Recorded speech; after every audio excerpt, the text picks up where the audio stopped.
Mesdames, Messieurs, bonsoir et bienvenue à cette édition. Les titres. Le président du Haut Commissariat à la prévention de la corruption, Jacques Migan, a rencontré ce mardi le président de la Cour constitutionnelle. Au terme des échanges, Jacques Migan a fait le point. Les détails dans cette édition. Les migrants béninois en attente de rapatriement en Algérie pourront bientôt retourner au Bénin. Le gouvernement béninois a entamé à cet effet des démarches.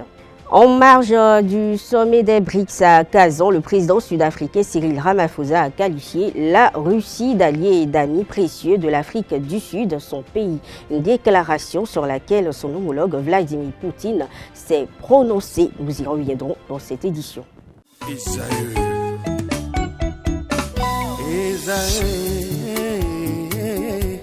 Vous recherchez une école de référence pour une double formation universitaire et professionnelle de qualité? Voici l'opportunité à ne pas rater. L'École supérieure d'administration, d'économie, de journalisme et des métiers de l'audiovisuel ESAE vous offre des programmes d'enseignement en licence et en master orientés vers l'emploi qui font d'elle une référence à travers les filières de l'administration générale et territoriale, l'administration du travail et de la sécurité sociale, droit, diplomatie et relations internationales, administration hospitalière, universitaire et intendance, journalisme et métiers de l'audiovisuel et toutes les filières des sciences de gestion. Une seule adresse, www.esae.bj. Rendez-vous dès maintenant sur nos campus ESAE Bedromende au numéro 90 93 65 21 ou au numéro 98 98 14 00. Paracourt sur le numéro 52 46 12 12.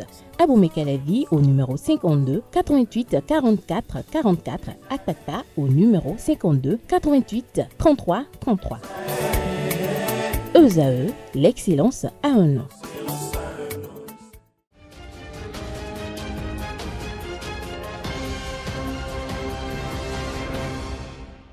Bonsoir à nouveau. Ce mardi, le président de la Cour constitutionnelle du Bénin a reçu en audience Jacques Migan, président du Haut Commissariat à la prévention de la corruption. Leurs échanges ont porté sur la question de la lutte contre la corruption au Bénin. À la sortie de cette visite de courtoisie, Jacques Migan a fait le point de leur discussion. Il est au micro de Comté Amoussou, Francis Fahmy. Je crois que nous avions eu plusieurs visites de courtoisie.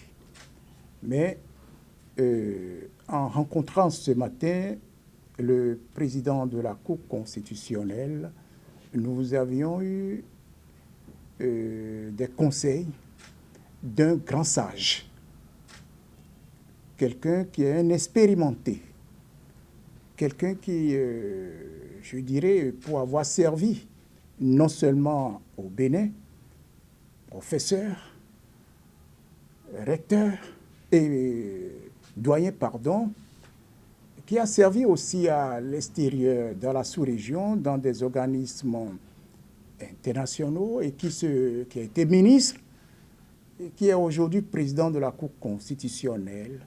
Je peux vous dire que les échanges que nous avions eus sont des échanges très riches sur comment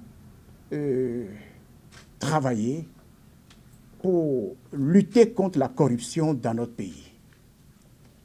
Il nous a prodigué de sages conseils et nous a dit qu'il est prêt à nous accompagner, à accompagner le Haut Commissariat que nous avons l'honneur de diriger. Nous avions mis l'accent sur les élections générales qui doivent se tenir dans notre pays courant 2026. Et 2026, c'est là. Et quelles sont les dispositions qui sont en train d'être prises par la Cour constitutionnelle.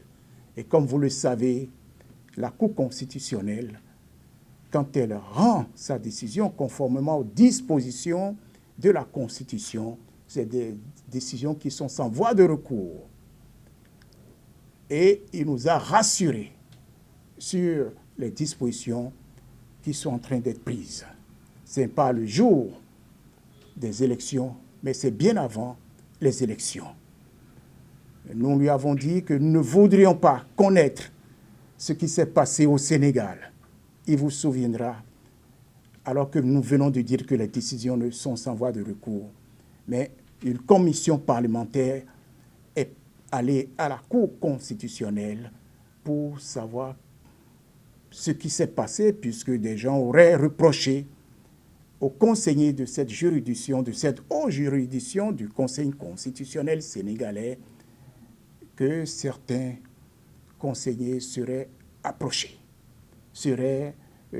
auraient fait des choses, je ne dirais pas illégales, puisque nous n'avions pas les résultats. Aujourd'hui, le rapport de cette commission parlementaire. Bref, c'est pour vous dire que au Bénin, à travers ce que nous avions entendu du président de la Cour constitutionnelle, nous ne pourrions pas connaître de telles choses. Il nous a rassuré que les élections se passeront en paix. L'armée israélienne a annoncé la mort du chef du Hamas, Yahya Sinwar, l'homme le plus recherché d'Israël, tué par un groupe de soldats à Rafah, dans le sud de la bande de Gaza, après l'avoir découvert par surprise. La mort de Yahya Sinwar signifie-t-elle la fin du mouvement terroriste? À cette question répond Joël Ataï Guédégbé, expert en gouvernance, au micro de Nasserine Fatoumbi, Francis Fahmi. Il n'est plus surprenant que des assassinats ciblés de ce type-là aient lieu depuis l'élimination du chef de la branche politique du Hamas en territoire iranien a pu avoir lieu par les moyens de l'armée israélienne. Donc il fallait comprendre à travers ça que ce serait pratiquement une puissance sans limite. Non seulement au-delà de ça, il y a eu l'assassinat du leader du Hezbollah au Liban. Et finalement, quand on sait que le Hamas même est en partie une création de l'État d'Israël, et quand on sait qu'Israël a instrumentalisé le Hamas, on pouvait se dire qu'Israël en détient le mode opératoire et en sait beaucoup sur les arcanes, les secrets du Hamas, y compris de sa branche armée. Donc désormais, à partir de ça, on n'a plus besoin d'un dessin pour comprendre la détermination de l'État d'Israël, en tout cas du Premier ministre et de son équipe, à éliminer tout ce qui le gêne dans sa stratégie de stabilisation de la situation au Moyen-Orient, ou pour ne pas dire en Palestine, pour peut-être ou pour probablement aller vers le choix d'autres interlocuteurs plus convenables. Il semble que cette situation réponde à un agenda secret au niveau même des soutiens d'Israël et à travers un certain partage des rôles. Peut-être que la stratégie a été de réduire au silence, pour ne pas dire de supprimer ceux des interlocuteurs du moment qui se montraient trop radicaux ou en tout cas inflexibles. La question est de savoir si vraiment on aura une accalmie de sitôt avec l'émergence des nouveaux leaders, parce que de toute façon la cause palestinienne ne manquera jamais de leaders. Mais ceux qui vont succéder à ceux qui viennent d'être assassinés, au-delà du discours de revanche, vont-ils pouvoir être porteurs d'une stratégie qui permette d'aller à la paix des braves en attendant d'autres rebondissements? Le gouvernement béninois, à travers le ministère des Affaires étrangères et de la coopération, suit de près la situation des migrants béninois en attente de rapatriement en Algérie. D'un effectif estimé à 150 au moins, selon les sources, ils seraient tous inscrits au programme de retour volontaire de l'Organisation internationale pour les migrations. Et ceux qui attendent d'être rapatriés doivent quitter l'Algérie au plus tard le 5 octobre. Mais les démarches prennent du temps. Mais selon leur collectif, ils courent un risque d'expulsion à cette date si rien n'est fait. Il faut noter que du côté béninois, une mission d'identification des migrants béninois serait en cours et tous les Béninois qui attendent d'être rapatriés pourront revenir au bercail au terme du dit processus. Autre élément dans cette édition, la CONACE Chaplain Afrique a procédé à la graduation officielle de nouveaux aumôniers internationaux, juges de paix et conseillers thérapeutiques le samedi dernier à Cotonou. Le point de la cérémonie est signé Lariosa Adjagouino. La promotion est baptisé promotion élite. Après 2 semaines de formation rigoureuse, une trentaine d'aumôniers internationaux, juges de paix et conseillers thérapeutiques anti-drogue de la CONAS Chaplain Afrique reçoivent leur parchemin et attributs à Cotonou. Il y a beaucoup d'organismes humanitaires qui font déjà des actions sur le terrain, mais la misère demeure sur notre planète. Nous avons tous été touchés par les situations diverses que nous rencontrons dans nos contrées, dans nos rues et villages. Et nous avons décidé, nous aussi, d'apporter notre pierre à l'édifice. Originaires de 4 pays, Bénin, Niger, Cameroun et Togo, ces nouveaux aumôniers sont aguerris pour apporter leur assistance partout où le besoin se fera sentir. Il y a des personnes qui vivent des situations difficiles et qui ont besoin de nous.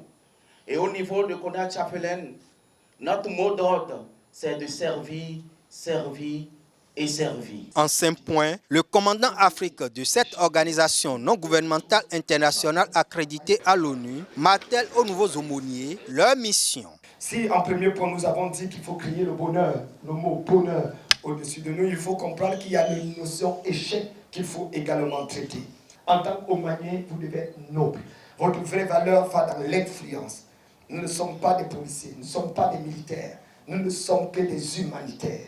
Nous portons cette tenue uniquement parce que c'est une longue tradition de l'aumônerie partout dans le monde, de savoir que des hommes de Dieu, des hommes, des pasteurs, des prêtres, ou alors des bénévoles volontaires qui veulent travailler auprès des corps habillés, s'habillent exactement comme eux. Dernier point, neutraliser le passé et créer l'avenir. Des autorités politico-administratives, religieuses et sécuritaires ont honoré de leur présence cette cérémonie de graduation de la 4e promotion des aumôniers internationaux de la CONAS Chaplain au Bénin. Fait de société à présent, quelle place occupe l'argent dans une relation amoureuse? Élément de réponse à travers ce micro-trottoir réalisé par Francis Farami.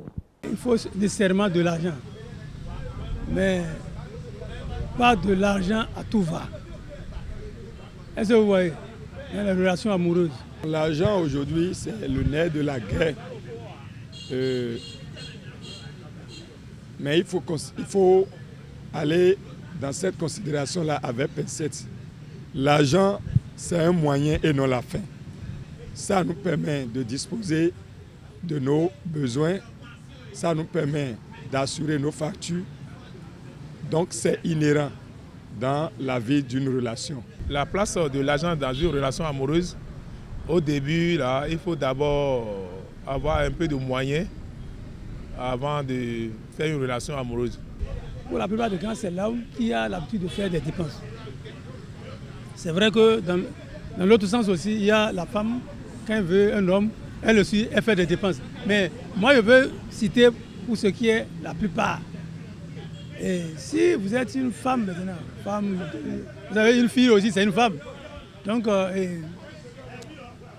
vous pouvez, si vous courez à tout point de vue et coûte l'argent, si vous ne faites pas attention, vous n'aurez pas l'argent là. Parce que quand les gens sauront, ils vont vous tromper. Mais je n'ai pas dit beaucoup de moyens, mais un peu de moyens. Mais si tu n'as rien, je pense que l'amour là ne va pas durer. Quand on doit être trop matérialiste, à un moment donné, on ne saura plus vivre une passion dans son amour relationnel. Donc l'argent, oui, mais trop d'argent pour ne vivre et respirer pour l'argent, à des moments donnés, ça peut faire défection à une relation dans la mesure où quand vous courez derrière quelqu'un qui a l'argent et quand les situations changent, c'est que vous serez obligé de changer de partenaire. Quand ils sauront, ils vont dire, celle-là, elle aime l'argent, donc les gens vont vous jouer.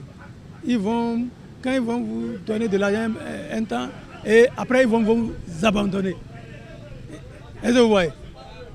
Ou soit c'est vous qui courez derrière l'argent. Et si la personne, son argent est fini, vous laissez cette personne, vous retournez chez une autre personne. Vous avez vu tout ça là, c'est pas bon. Donc il faut voir le comportement caractère de la personne.